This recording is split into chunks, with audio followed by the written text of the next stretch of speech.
أعوذ بالله من الشيطان الرجيم بسم الله الرحمن الرحيم السلام عليكم ورحمة الله وبركاته. Allah Subhanahu wa taala berfirman di dalam Al-Qur'anul Karim, wa yakhluqu ma la ta'lamun.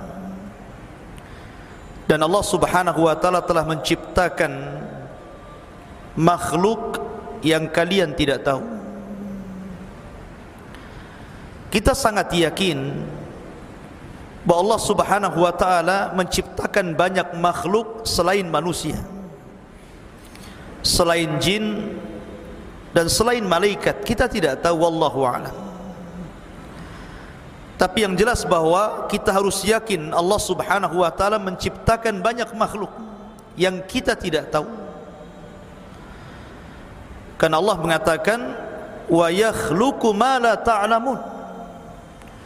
Dan Allah menciptakan makhluk yang kalian tidak tahu. Maka salah satu makhluk yang tidak bisa kita lihat ciptaannya, tetapi mereka bisa kita rasakan keberadaannya, adalah para malaikat. Jadi malaikat adalah makhluk yang Allah Subhanahu wa taala ciptakan dan Allah Subhanahu wa taala perintahkan untuk senantiasa bersama manusia. Ma'asyiral muslimin yang dimuliakan Allah Subhanahu wa taala, ketika Allah Subhanahu wa taala menciptakan makhluk yang namanya jin, maka jin adalah makhluk yang pertama kali menghuni bumi ini sebelum manusia. Tetapi jin itu Allah Subhanahu wa taala berikan karakter berbeda dengan manusia. Kebanyakan mereka kufur kepada Allah, sehingga kehidupan mereka suka merusak bumi dan menumpahkan darah. Makanya ketika Allah Subhanahu wa taala menciptakan makhluk yang namanya Adam alaihi salatu wassalam, malaikat sempat mengatakan, ataj'alu fiha man yufsidu fiha wa yasfikud dima wa nahnu nusabbihu bihamdika wa nuqaddisu lak. Ya Rabb, apakah engkau akan menjadikan makhluk yang nanti akan merusak bumi dan menumpahkan darah? Kenapa malaikat ngomong seperti ini? Karena malaikat melihat kondisi jin sebelumnya. Makanya ketika Allah menciptakan Adam, dikiranya Adam itu sama dengan jin, akan merusak bumi, akan menumpahkan darah. Wa nahnu nusabbihu bihamdika wa nuqaddisu lak. Sementara kami ya Rabb, makhluk yang senantiasa bertasbih dan mujimu. Tapi Allah Subhanahu wa taala mengatakan, inni a'lamu ma la ta'lamun. Saya lebih paham dengan kalian. Ma'asyiral muslimin yang dimuliakan Allah Subhanahu wa taala, ketika Allah Subhanahu wa taala ciptakan Adam dan ditiupkan ruh, maka Allah Subhanahu wa taala berfirman, wa idz qala rabbuka lil malaikati isjudu li Adam fasajadu illa iblis. Dan ketika Rabbmu memerintahkan kepada para malaikat untuk sujud kepada Adam, maka seluruh malaikat sujud kecuali iblis. Aba wastakbara wa kana minal kafirin. Ketika malaikat sujud kepada Adam, maksudnya sujud ta'zim, bukan sujud ibadah. Karena sujud ibadah tidak boleh diberikan kecuali kepada Allah. Yang dimaksud sujud ta'zim itu sujud penghormatan. Malaikat hormat kepada Adam. Sejak sujudnya para malaikat kepada Adam alaihi salatu wassalam, maka sejak itu ada hubungan baik antara malaikat dan seluruh anak keturunan Adam. Sejak sujudnya para malaikat kepada Adam, maka sejak itulah ada hubung kait antara malaikat dengan seluruh anak cucu Adam. Makanya Adam alaihi salatu wassalam ketika belum ditiupkan ruh, maka iblis itu selalu datang dan melihat-lihat. Terkadang iblis masuk ke telinganya Adam, terkadang masuk ke lubang hidungnya, karena belum ditiupkan ruh, masih berupa patung keras. Kemudian iblis mengatakan, lau sullitu alayya la ahlakan. Kalau seandainya makhluk ini diserahkan kepadaku, kuhancurkan dia. Dan nampak hasadnya di sini. Belum lagi ditiupkan roh, iblis sudah hasad tuh sama Adam. Makanya kemudian ketika Allah Subhanahu wa taala meniupkan ruh kepada Adam, Adam kemudian meminta bantuan kepada Allah Subhanahu wa taala karena lemahnya dia di hadapan iblis. Maka Allah Subhanahu wa taala menjanjikan kepada Adam, setiap lahir anak keturunan Adam, maka Allah Subhanahu wa taala akan mengutus malaikat untuk menjaga Bani Adam dari gangguan syaitan. Itu menunjukkan ada hubung kait.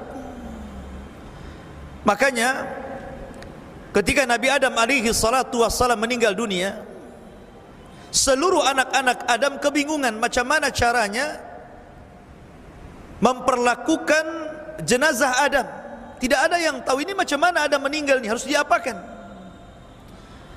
Maka kemudian malaikat mencontohkan bagaimana caranya melakukan fardu kifayah. Maka malaikat kemudian memandikan Adam, mengkafaninya dan menguburkannya, yang itu menjadi sunnah bagi seluruh manusia apabila meninggal dunia. Dimandikan, dikafankan dan dikuburkan. Lah ketika Adam alaihi salatu wassalam, kemudian malaikat sujud kepada Adam alaihi salatu wassalam, kemudian selesai sujud, maka Allah Subhanahu wa taala berfirman kepada Adam, ya Adam, salim ilaihim. Wahai Adam, ucapkan salam kepada mereka para malaikat. Fa innahu tahiyyatuka wa tahiyyatu ummatika min ba'dika. Karena sesungguhnya ucapan salam itu akan menjadi simbol ucapan penghormatan bagi umatmu sampai kiamat dibangkitkan. Kemudian Adam alaihi salatu wassalam datang kepada malaikat dan mengatakan assalamu alaikum, maka malaikat menjawab wa alaikumussalam wa rahmatullahi wa barakatuh. Maka malaikat menambah wa rahmatullah. Dan salam ini menjadi salam yang dianjurkan bagi seluruh orang yang beriman apabila bertemu dengan saudaranya, mengucapkan assalamualaikum, maka jawab waalaikumsalam warahmatullahi wabarakatuh. Bahkan diceritakan bahwa ketika Adam alaihi salatu wassalam ditiupkan roh, belum sampai ke dada, baru sampai di tenggorokan, maka tiba-tiba Adam bersin. Kemudian Allah Subhanahu wa taala berfirman, qul alhamdulillah. Katakan ya Adam, alhamdulillah, segala puji bagi Allah. Makanya kemudian disunahkan kalau antum bersin mengucapkan alhamdulillah.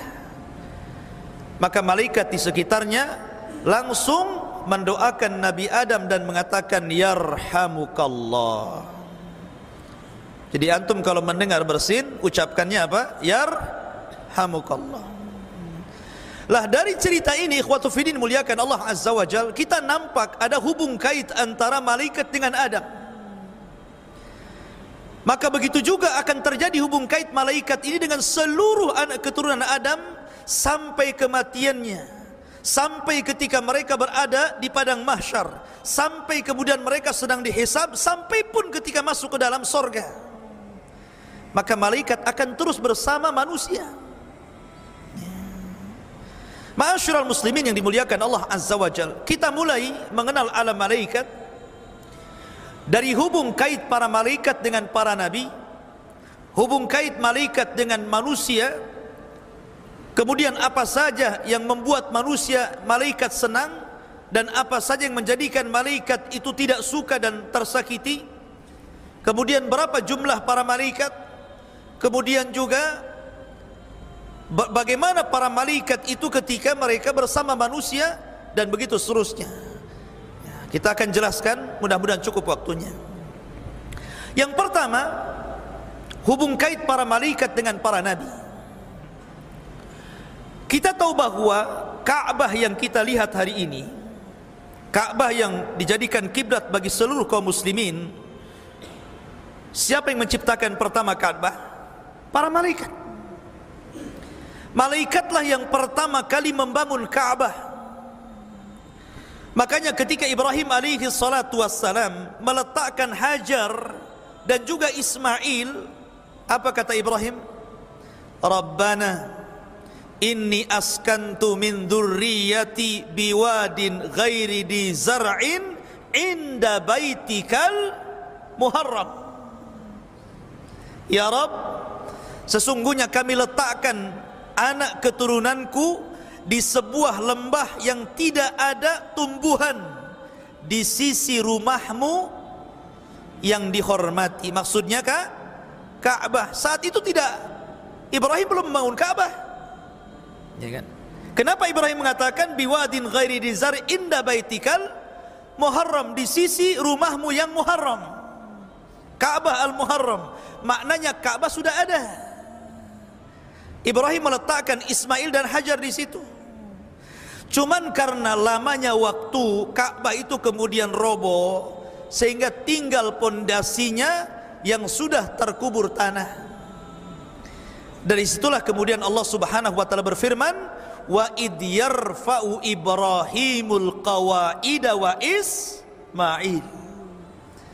Dan ketika Ibrahim meninggikan Ka'bah, bukan membangun, karena pondasinya sudah ada, meninggikan Ka'bah dan putranya Ismail, karena memang Ka'bah sebelumnya sudah dibangun oleh siapa?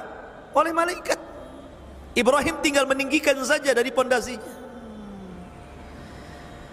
Lah ada kisah yang menarik. Ketika Nabi Ibrahim kemudian pulang setelah meletakkan Hajar dan Ismail di Mekah, kemudian dia pulang ke Palestina. Dan Ibrahim sudah tua. Tiba-tiba Allah Subhanahu wa taala mengutus 3 malaikat yang menjelma anak-anak muda yang tampan, anak-anak muda yang kekar, datang ke rumah Ibrahim. Karena Ibrahim itu ma'ruf, orang yang pertama mengajarkan bagaimana cara menghormati tamu. Dan itu menjadi syariat kita, ya kan? Nabi SAW mengatakan, man kana yu'minu billahi wal yaumil akhir fal yukrim dhaifahu. Barang siapa yang beriman kepada Allah dan hari akhir, hormati tamunya. Siapa yang pertama kali mengajarkan cara menghormati tamu? Ibrahim. Dialah yang pertama kali mengajarkan bagaimana cara menghormati tamu. Jadi ketika 3 orang ini datang ke rumah Ibrahim, dia langsung menyembelih seekor kambing. Setelah itu memasaknya, kemudian menghidangkan di antara 3 tamu tadi. Rupanya jangan lagi memakan, nengok saja tidak. Dikasih minum juga sama, jangan lagi meminum, ditengok saja tidak. Malah tamu ini memperhatikan wajah Ibrahim. Jadi takutlah Ibrahim kalau ada tamu kayak gini. Coba saja antum ada tamu, antum suguhkan malah muka kita dilihat dia. Kasih minum, nengok kita gak takut. Ini jangan-jangan penjahat kan begitu. Maka Ibrahim ketakutan, dia sudah tua, tamu ini muda-muda bisa saja melakukan kejahatan. Tapi kemudian belakangan Allah Subhanahu wa taala memberitahu bahwa 3 tamu itu adalah jelmaan dari Jibril, kemudian Mikail dan Malakul Maut. Setelah itu kemudian Ibrahim baru paham siapa yang dihadapannya itu. Kemudian Allah Subhanahu wa taala mengutus 3 orang ini dengan 2 tugas. Pertama tugas kepada Ibrahim, yang kedua tugas kepada keponakannya Ibrahim, Lut alaihi salatu wassalam. Adapun tugas kepada Ibrahim, maka malaikat ini menghabar gembirakan bahwa Ibrahim akan punya anak namanya Ishak. lain ibu dengan Ismail. Kemudian yang kedua, setelah memberikan kabar gembira bahwa Ibrahim akan punya Ishak, maka 3 malaikat ini kemudian menuju negeri Sodom, negerinya kaum Lut. Karena mereka menjelma orang-orang laki-laki tampan, laki-laki yang kekar gitu kan, sehingga ketika masuk ke negeri Sodom, Lut itu punya anak perempuan yang selalu berjaga-jaga di perbatasan Sodom. Jadi kalau ada laki-laki masuk, disuruh pulang. Karena apa? Takut diperkosa oleh orang-orang Sodom. Laki-laki memperkosa laki-laki. Aneh ya? Harusnya laki-laki memperkosa perempuan kan gitu. Ini laki-laki memperkosa perempuan laki-laki gitu kan. Namanya kaum Lut, liwat. Bahasa kita kerennya LGBT lah ya gitu. Kemudian anak muda ini terus memaksa ingin bertamu kepada Lut alaihi salatu wassalam. Akhirnya karena mendesak, kemudian anak putrinya membawa 3 tamu yang tampan-tampan ini ke rumah Lut. Rupanya istri Lut ini berkhianat. Dia keluar dari rumah ngasih tahu kaum Sodom bahwa di rumah dia ada tamu laki-laki yang tampan-tampan. Oh, cepat kamu ke sana katanya. Datang segerombolan laki-laki, kemudian mengepung rumah Lut tuh, memaksa ingin masuk dan mengambil 3 anak muda tampan itu. Mereka enggak tahu kalau itu adalah malaikat gitu kan. Masa malaikat mau diperkosa? Ya kan? Ya, coba. Akhirnya kemudian mereka karena memaksa itu membuka, mendobrak pintu. Lut sudah berusaha menahan pintu, tapi mereka meringsak masuk.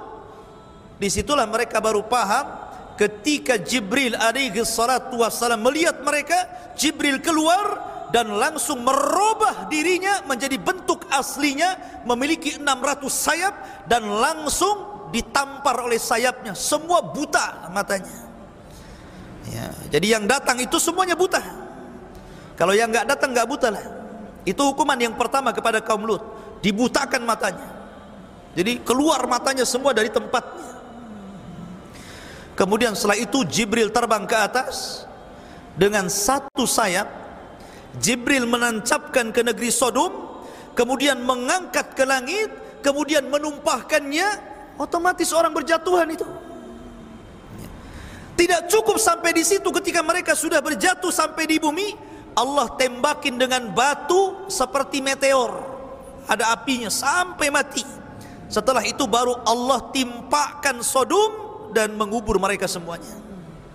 Dari sinilah kemudian Ali bin Abi Thalib radhiyallahu an mengambil istimbat hukum bagi para pelaku homoseksual, bahwa mereka bukan dirajam, tetapi mereka dibawa ke atas bukit atau ke atas gedung, kemudian dilempar, setelah itu dirajam dari atas. Seperti Jibril memperlakukan negeri Sodom, dinaikkan dulu, kemudian diruntuhkan, baru ditembakin batu. Begitu ya. Tapi ini tugas pemerintah, bukan tugas antum. Nanti antum tangkepin pula itu orang-orang di jalan itu ya, dibawa ke yang tinggi, dilempar-lempar ya. Ma'asyiral muslimin yang dimuliakan Allah Azza wa Jalla. Lah dari sini ikhwatu fillah, di sini ada hubung kait malaikat dengan Nabi Lut dan ada hubung kait malaikat dengan Ibrahim. Kemudian kisah yang lain, kisah Nabi Daud alaihi salatu wassalam, raja kedua Bani Israel setelah Talut, Daud, kemudian Sulaiman. Itu 3 raja Bani Israel. Nabi Daud alaihi salatu wassalam terkenal ahli ibadah. Makanya kesehariannya Daud itu menjadikan 1 hari untuk melayani rakyatnya, 1 hari untuk memfokuskan ibadah dia dengan Robnya, dan 1 hari untuk mengurus keluarganya. Jadi Daud membagi 3 tuh. 1 hari untuk melayani rakyatnya, setelah itu 1 hari besoknya dia fokus untuk ibadah kepada Robnya, 1 hari berikutnya baru dia melayani keluarganya. Jadi kalau dia sedang fokus ibadah atau sedang melayani keluarga, datang kaumnya mengadu, tidak akan direken sama Daud alaihi salatu wassalam. Kenapa? Karena ada waktu harinya. Sampai suatu ketika ada dua orang yang bertengkar tuh, ingin cepat diselesaikan masalahnya, datang kepada Nabi Daud pada hari di mana Daud sedang beribadah kepada Allah. Daud tidak peduli, kenapa? Nunggu 3 hari lagi lah. Ini hari saya beribadah, jangan diganggu. Maka akhirnya Allah Subhanahu wa taala mengutus 2 malaikat menguji Daud. Dengan cara apa? 2 malaikat ini menjelma 2 orang yang sedang bertengkar, kemudian naik pagarnya istana Daud. Padahal dikunci itu. Pagarnya tinggi, orang nggak bisa masuk, ya kan? Nggak ada orang yang bisa masuk dan meloncat pagar. Jadi ketika 2 orang jelmaan malaikat ini meloncat pagar, otomatis Daud takut lagi itu. Nggak ada orang yang bisa meloncat pagar, kenapa orang ini bisa gitu kan? Ketakutan Daud gitu kan? Maka kedua orang ini mengatakan, wahai Daud, kami ini orang yang sedang bertengkar, tolong damaikan kami. Akhirnya kemudian Nabi Daud akhirnya sudah reda dan mengatakan, ada apa dengan kamu? Kemudian orang ini mengatakan, saya punya begini, orang ini begini. Tapi Daud kemudian tergesa-gesa memberikan jawaban. Harusnya seorang mufti harus hikmah dalam menjawab. Kenapa? Karena ketika kita menjadi seorang hakim kemudian memutuskan perkara, tidak boleh sembarangan, sebab dampaknya nanti bahaya. Makanya harus hikmah. Hikmah itu terdiri daripada ilmu, kehati-hatian dan kelembutan. Itu namanya hikmah. Ya. Tetapi Daud tergesa-gesa, makanya Allah tegur ketika itu. Dari kejadian ini Daud sudah tidak membagi lagi harinya.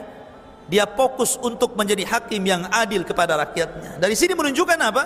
Ada hubung kait malaikat dengan Nabi Daud alaihi salatu wassalam. Kemudian cerita berikutnya, cerita tentang kisah Maryam dan Zakaria. Kita tahu bahwa Nabi Zakaria ini pamannya Maryam. Dan Maryam ini terlahir dari keluarga Imran. Dan keluarga Imran ini keluarga penghuni Baitul Maqdis. Karena solehnya, maka Allah Subhanahu wa taala cantumkan dalam satu surat namanya Al-Imran. Keluarga Imran punya anak namanya Maryam. Maunya laki-laki tapi keluar perempuan, gitu kan? Karena dia sudah bernazar kalau punya anak diserahkan ke Baitul Maqdis untuk mengabdi, ya sudahlah, perempuan pun tak apa-apa gitu kan. Diserahkan ke Baitul Maqdis dan dirawat oleh Nabi Zakaria pamannya. Anehnya, Maryam ini nggak pernah keluar dari mihrabnya. Ya. Dia beribadah sejak kecil, dia beribadah sampai dia gadis. Subhanallah. Karena ibadahnya itulah Allah perhatikan rizkinya. Setiap kali Zakaria masuk ke mihrabnya, sudah ada makanan di situ. Dan makanannya aneh. Makanan yang harusnya di musim dingin ada di musim panas, makanan yang harusnya ada di musim panas ada pula di musim dingin. Dari sini Zakaria berpikir, usia saya sudah 100 tahun, istri saya sudah 90 tahun, belum punya anak. Kalau Allah tidak mustahil memberikan makanan musim panas ada di musim dingin, makanan musim dingin ada di musim panas, maka kalau saya terus meminta keturunan, bukan mustahil Allah juga akan memberikan kepada saya. Dari situlah kemudian Zakaria berdoa, maka datanglah Jibril memberi kabar bahwa istri Zakaria telah mengandung Yahya. Lihat bagaimana hubung kait malaikat dengan Nabi Zakaria. Padahal usianya sudah 100 tahun, istrinya 9 tahun, itu kan sudah tua ya. Coba saja bapak-bapak nanti kalau usia 100 tahun, coba ngaca kayak apa mukanya. Ya. Kan sudah tua dah. Secara logika dokter pun nggak ada yang mengatakan umur segitu punya anak. Apalagi Allah mengatakan wa mra'atuhu akir. Artinya bahwa istrinya mandul gitu kan. Tapi kuasa Allah keduanya memiliki punya anak. Dari sini menunjukkan tidak ada yang mustahil bagi Allah. Jangan putus asa, nggak punya anak, berdoa. Nanti Allah kabulkan. Di sini ada hubung kait antara malaikat dengan Nabi Zakaria dan Maryam. Kemudian hubung kait para malaikat dengan Rasul kita yang mulia alaihi salatu wassalam. Ketika Nabi sallallahu alaihi wasallam diangkat menjadi nabi dan rasul, kita tahu sebelumnya langit itu penuh dengan jin. Langit itu penuh dengan jin. Setiap hari jin itu naik ke langit untuk mencuri dengar wahyu yang diwahyukan Allah kepada para malaikat supaya apa yang terjadi di bumi Allah tugaskan malaikat itu. Jadi jin itu mencuri dengar. Tapi setelah Rasul diutus jadi nabi dan rasul, maka langit diamankan oleh Allah. Kenapa? Supaya tidak tercampur antara dukun dengan kenabian. Maka Allah amankan langit, tidak ada lagi jin yang naik, karena bintang difungsikan untuk menembaki jin yang naik ke langit. Dari situ menunjukkan bahwa ada hubung kait antara malaikat dengan Rasul, karena malaikat disuruh menjaga langit dan memfungsikan bintang untuk melempari jin. Bahkan setelah kemudian Nabi SAW hijrah dari Mekah ke Madinah, 2 tahun setelahnya ada satu perang namanya Perang Badar. Perang Badar ini bermula ketika kafilah Abi Sufyan membawa dagangan dari Mekah menuju Syam, dan rute jalan dari Mekah ke Syam itu tidak bisa kecuali harus melewati Madinah. Tidak ada jalan lain, harus rutenya Madinah. Makanya ketika Rasul mendengar ada kafilah dagang Abu Sufyan, senang dia. Kemudian dia mempersiapkan pasukan Muhajirin dan Ansor sebanyak 314 orang. Kita akan merampas hartanya Abu Sufyan, karena mereka telah merampas harta kita di Mekah dulu. Berangkat yang 314 menghadang kafilah Abu Sufyan. Abu Sufyan cerdas. Dia mendengar bahwa mata-matanya melaporkan bahwa Rasul sudah membawa pasukan dan hendak merampas dagangannya. Segera dia mengutus orang untuk melaporkan kejadian kepada Abu Jahal yang ada di Mekah. Berangkat tuh ini orangnya Abu Sufyan ini. Sampai di Mekah dikasih tahu Abu Jahal, marah Abu Jahal. Akhirnya mempersiapkan pasukan besar untuk melawan Nabi SAW. Berangkat 1000 pasukan dari Mekah, kemudian bertemu di Badar. Rasul adalah manusia sama seperti kita, Abdullah, hamba Allah. Kalau seandainya Rasul ada ketakutan, wajar gitu kan, karena ini perang perdana, jumlahnya 314 melawan 1000, nggak imbang kan begitu. Akhirnya kemudian Rasul berdoa di malam hari, istighatsah kepada Allah. Makanya Allah mengatakan, ittastaghitsuna rabbakum fastajaba lakum. Ketika Rasul beristighatsah kepada Allah di malam hari untuk kemenangan di besok hari, maka Allah kabulkan istighatsahnya. Dengan cara apa? Dengan cara ittastaghitsuna rabbakum fastajaba lakum anni mumiddukum bi alfin minal malaikah. Jibril sudah menghabarkan kepada Rasul bahwa akan turun 1000 malaikat menolong Rasul. Makanya Rasul langsung tersenyum dan mengatakan kepada Abu Bakar yang di sampingnya, absyir ya Abu Bakrin, berbahagialah Abu Bakar, Jibril memberitahu dia telah membawa 1000 malaikat. Nah, sekarang berapa jumlahnya? 1314 lawan 1000. Nah, kan? Kalau tadinya apa? 1000 lawan 314 kan itu. Sekarang berbalik, nggak imbang. Kaum muslimin 314 plus tentara malaikat 1000. Kemudian Allah janjikan dalam Al-Quran, in tattaqu wa tasbiru yumdidkum bisalasati alafin minal malaika. Tapi engkau ya Muhammad kalau mau bertakwa dan sabar, ku tambah 3000 lagi. Oh ya. Berapa jadinya? 4000 lagi ya kan? Makin gak imbang tuh ya. Dari malaikat 4000 plus 314 orang dari tentara Rasul melawan 1000. Pas peperangan, rupanya Allah tambah lagi bi khamsati alafin minal malaikah, 5000 malaikat turun. Bayangkan ya. Menunjukkan bahwa ada hubung kait malaikat dengan Rasul ya. Sehingga Abu Sufyan yang menyaksikan peperangan itu minggat dari peperangan, kemudian dia lari ke Mekah, selamat dia. Dia cerita kepada Abu Lahab, sungguh aku melihat kepala-kepala pasukan kita melayang tanpa tahu siapa yang menebasnya. Melayang-layang kepalanya gitu kan ya. Malaikat. Karena Nabi SAW ketika membawa pasukan itu ada suara akdim haizum, akdim haizum, akdim majulah haizum. Haizum itu maksudnya Jibril membawa kuda putih gitu kan. Sahabat belum mencabut pedang, kepala sudah melayang-layang. Bayangkan, kan aneh itu kan. Ini belum dicabut, kenapa kepalanya pada putus ya. Siapa yang memutuskan kepala? Malaikat. Makanya ikhwatu ini muliakan Allah Subhanahu wa taala, ketika selesai perang, Abbas bin Abdul Muttalib itu salah satu tawanan Rasul karena dia belum masuk Islam. Dia ikut pada tentara orang Quraisy. Kena tangkap dia, jadi tawanan Rasul, diikat Abbas bin Abdul Muttalib, walaupun belakangan masuk Islam kan. Ditanya sama Rasul, siapa yang menawanmu? Sahabat yang di sampingnya, ana ya Rasulullah, kata Abbas, bukan kamu katanya. Yang menawanku adalah orang yang sangat kekar, membawa kuda putih dan pakaian putih, di tangannya pedang yang mengkilat. Kata Rasul, ya Abbas innahul malaika. Wahai Abbas, itulah malaikat. Gitu kan? Menunjukkan apa? Ada hubung kait malaikat dengan Rasul. Ya. Itu namanya hubung kait para malaikat dengan para nabi. Kemudian ada hubung kait para malaikat dengan orang-orang yang beriman, karena tidak mesti dengan nabi. Malaikat juga ada hubung kait dengan orang-orang di luar para nabi.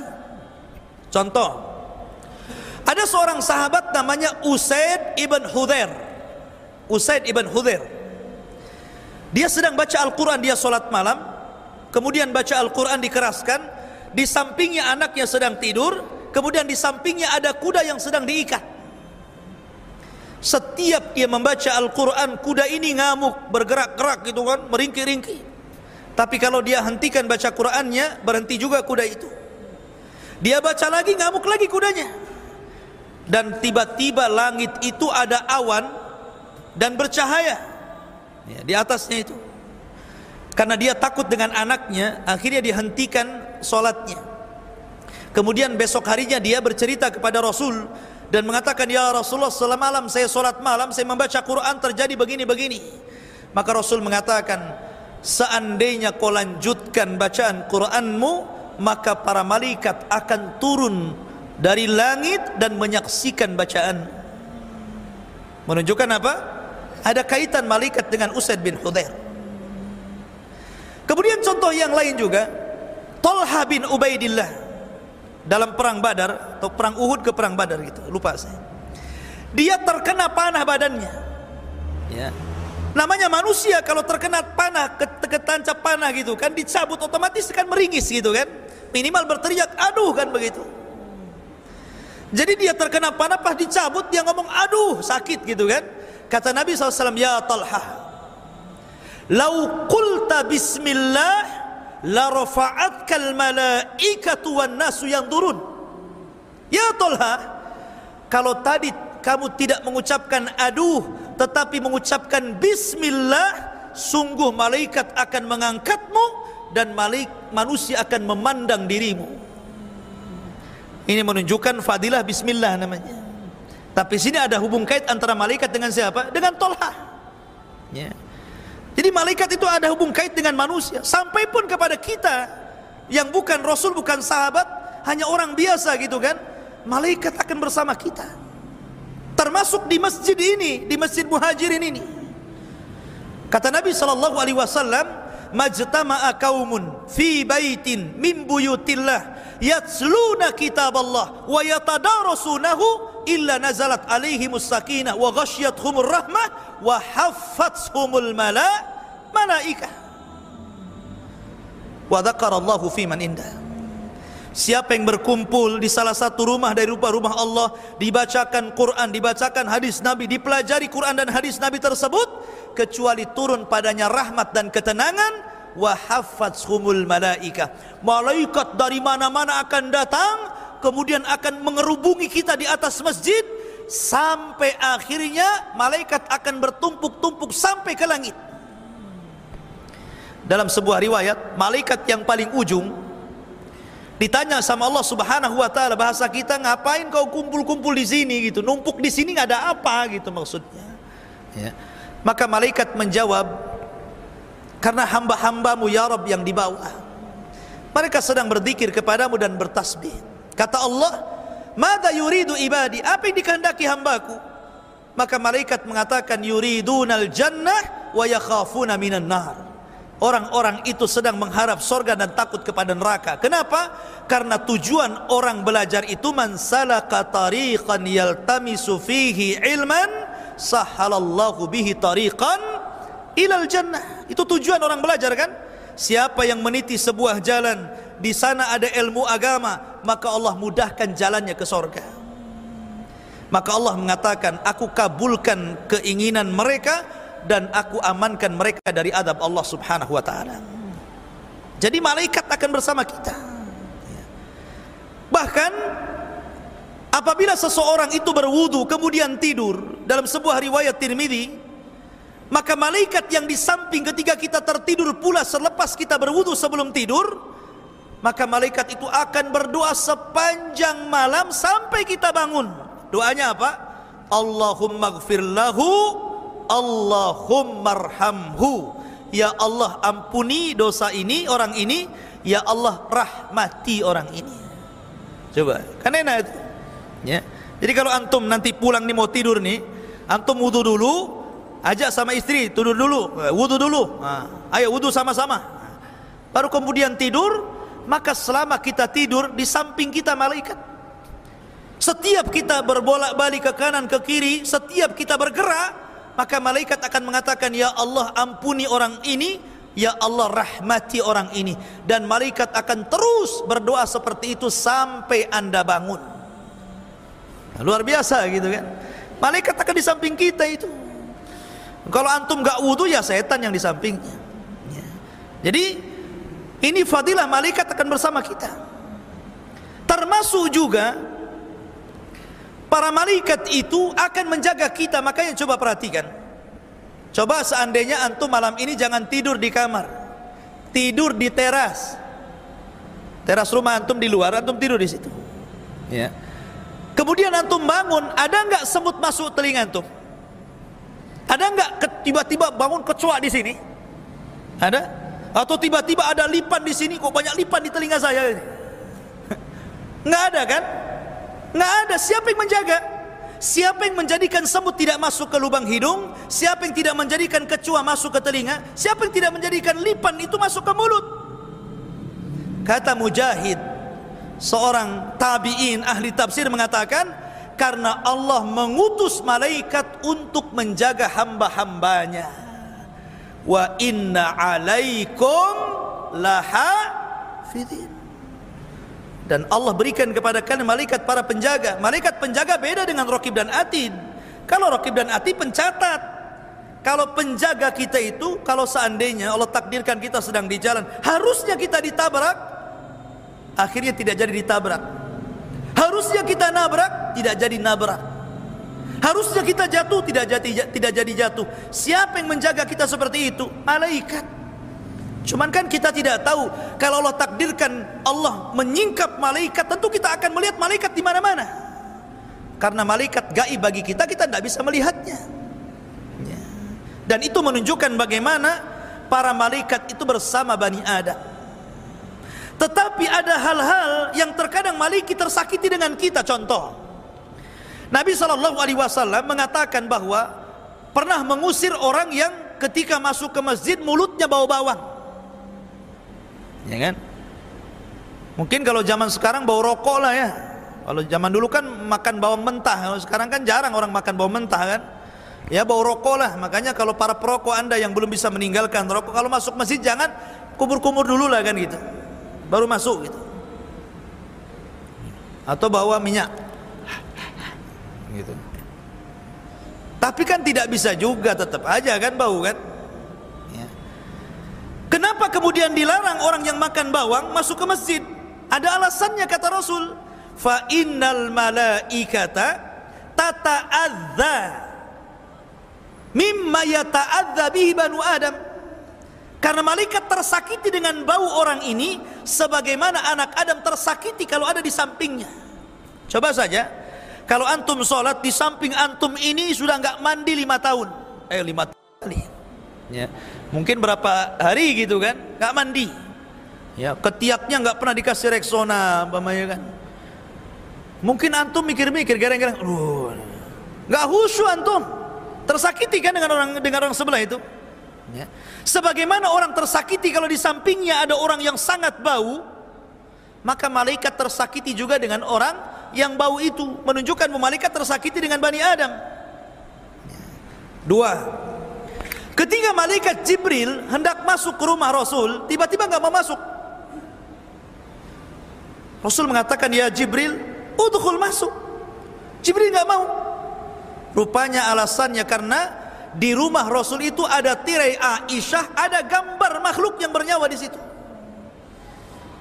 Kemudian oleh Jibril diisyaratkan ke gambar itu, oleh Rasul diambil gambarnya, digulung-gulung, kemudian dibuang. Maka Jibril mengatakan, aku tidak mau masuk karena di rumahmu ada gambar yang bernyawa. Kalau kau mau potong kepalanya, atau kalau kau mau jadikan dia alas dan dihinakan di sana. Menunjukkan malaikat tersakiti dengan gambar, kan? Dengan gambar yang bernyawa maksudnya. Ataupun tersakiti dengan orang yang memelihara anjing, malaikat rahmat tidak akan masuk. Termasuk rumah yang banyak patungnya, malaikat juga tersakiti di situ. Lah di situ ikhwatu fiddin menunjukkan bahwa malaikat pun tersakiti dengan anak Adam. Sebagaimana juga malaikat sangat senang apabila ada anak Adam yang beriman, bertakwa dan beribadah kepada Allah Subhanahu wa taala. Malaikat senang. Malaikat sangat senang sehingga malaikat akan terus menjaganya. Ma'asyiral muslimin yang dimuliakan Allah Subhanahu wa taala. Kemudian juga para malaikat ikhwatu fiddin muliakan Allah Subhanahu wa taala memiliki jumlah yang banyak. Jumlah mereka tidak bisa dihitung dengan jari, dengan kalkulator, dengan apapun alat yang bisa menghitung, malaikat tidak bisa terhitung. Saking banyaknya. Dan itu dilihat oleh Rasul ketika Rasul Mi'raj ke langit, kemudian sampai di satu tempat namanya Baitul Ma'mur. Baitul Ma'mur itu Ka'bahnya para malaikat. Setiap hari 70.000 malaikat tawaf di Baitul Ma'mur. Kalau Ka'bahnya manusia, ya Ka'bah di Mekah. Kalau Ka'bahnya malaikat, namanya Baitul Ma'mur. Kata Ibnu Katsir, Ka'bahnya malaikat itu sejajar dengan Ka'bahnya manusia di bumi. Jadi kalau jatuh menimpa Ka'bah yang ada di bumi, sejajar, ya. Menunjukkan bahwa mereka punya Ka'bah. Lah Rasul ketika Mi'raj melihat setiap hari ada 70.000 malaikat tawaf, habis itu keluar dan tidak kembali. Ada yang mengatakan diwafatkan. Jadi hidupnya satu hari saja diciptakan 70.000, masuk ke Baitul Ma'mur tawaf, habis itu diwafatkan. Ada yang mengatakan entah kemana perginya. Kemudian masuk lagi malaikat yang baru dengan jumlah yang sama. Hari itu juga keluar, besoknya masuk lagi dengan jumlah yang sama. Hari itu keluar, kemudian besoknya malaikat baru dengan jumlah yang sama. Begitu setiap hari. Coba Anda bayangkan berapa tuh jumlahnya tuh. Makanya Rasul mengatakan setiap satu jengkal di langit itu ada malaikat yang sedang menata saf dalam rangka beribadah kepada Allah Azza wa Jalla. Jumlah mereka banyak, ya kan? Dan di antara ikhwatu fiddin, walaupun jumlah itu para malaikat, mereka sudah dibagi-bagi tugas. Bukan mereka sesuka hati, tidak. Mereka sudah dibagi tugas oleh Allah Azza wa Jalla dengan seluruh tugas yang ada di alam semesta ini. Ada malaikat yang tugasnya menurunkan wahyu saja seperti Jibril. Ada malaikat yang tugasnya ngirim hujan seperti Mikail. Mikail tidak sendirian, ada malaikat-malaikat yang lain yang membantunya. Makanya ada satu kisah dalam Sahih Muslim kalau tidak salah, Nabi SAW menceritakan tentang dua orang yang memiliki dua kebun. Tiba-tiba ada awan ini berjalan sampai ke atas kebunnya seseorang. Tiba-tiba mengeluarkan hujan. Anehnya hujan itu hanya ada di kebun itu saja.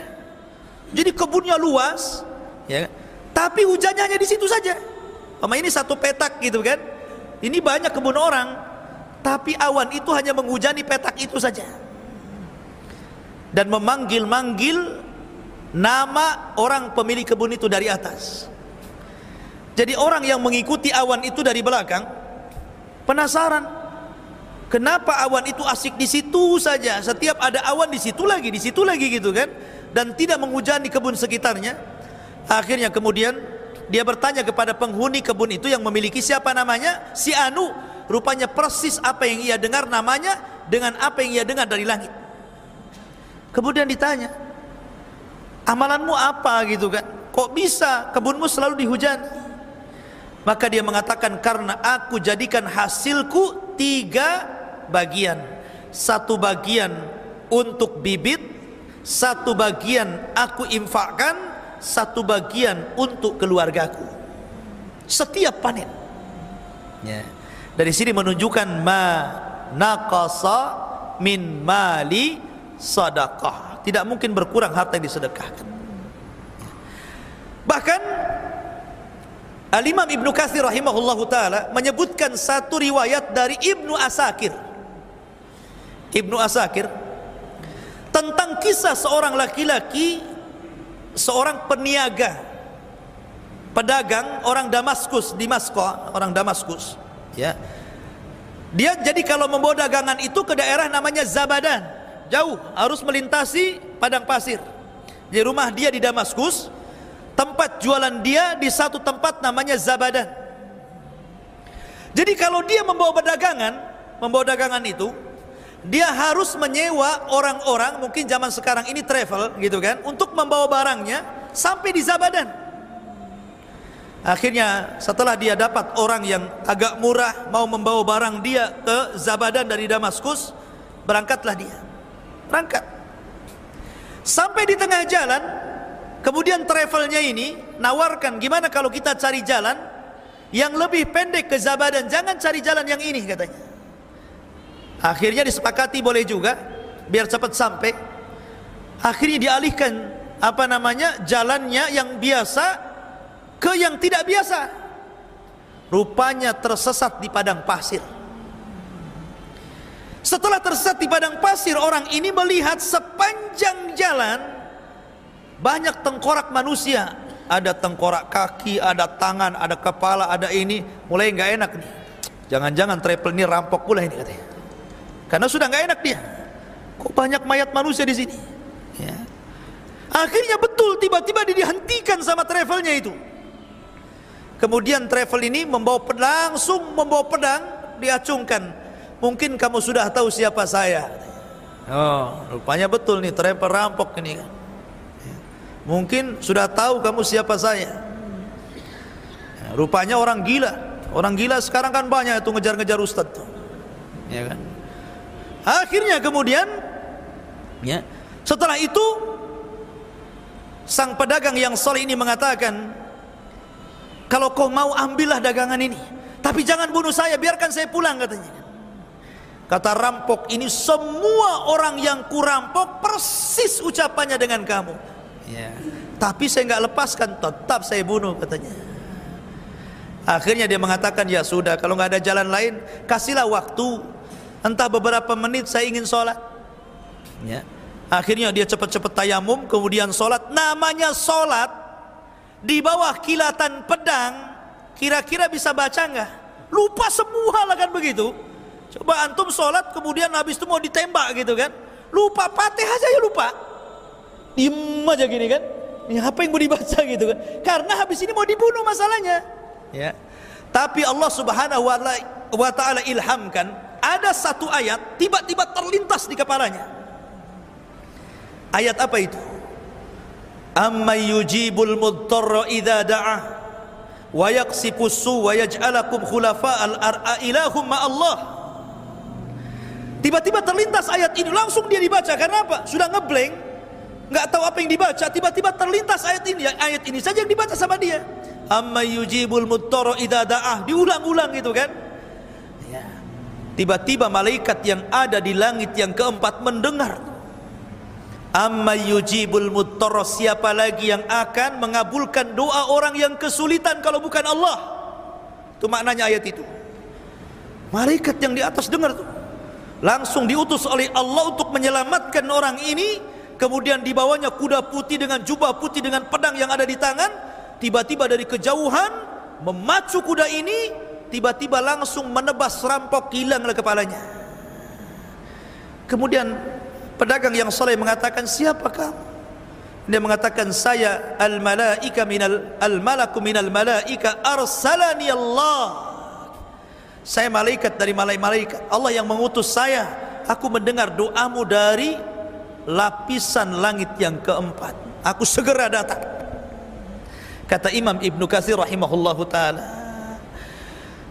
terkadang orang-orang yang bertakwa, orang-orang yang senantiasa saleh dan salehah, dalam kondisi mungkin dia sangat memerlukan bantuan, maka Allah akan kirimkan para malaikatnya untuk membantu. Itulah malaikat. Ma'asyiral muslimin yang dimuliakan Allah Subhanahu wa taala. Makanya malaikat itu bukan hanya menyertai kita di dunia, sampai di kuburan. Datang mungkar nakir, tanya pula siapa Rabbmu, siapa nabimu, apa agamamu, gitu kan. Kemudian di padang mahsyar, malaikat itu akan menjadi sa'ikun wa syahid. Dalam Al-Quran itu akan mengarahkan tempat orang-orang yang beriman sesuai dengan tempat yang nyaman bagi dia. Ketika orang kafir lari ke sana ke sini dan mengatakan, ya wailana man ba'athana mim marqadina, celaka kami, siapa yang membangunkan kami dari tidur kami. Orang-orang yang beriman diarahkan sama malaikat ke sini, tempat kamu di sini. Sa'iqun wa syahid, kata Allah.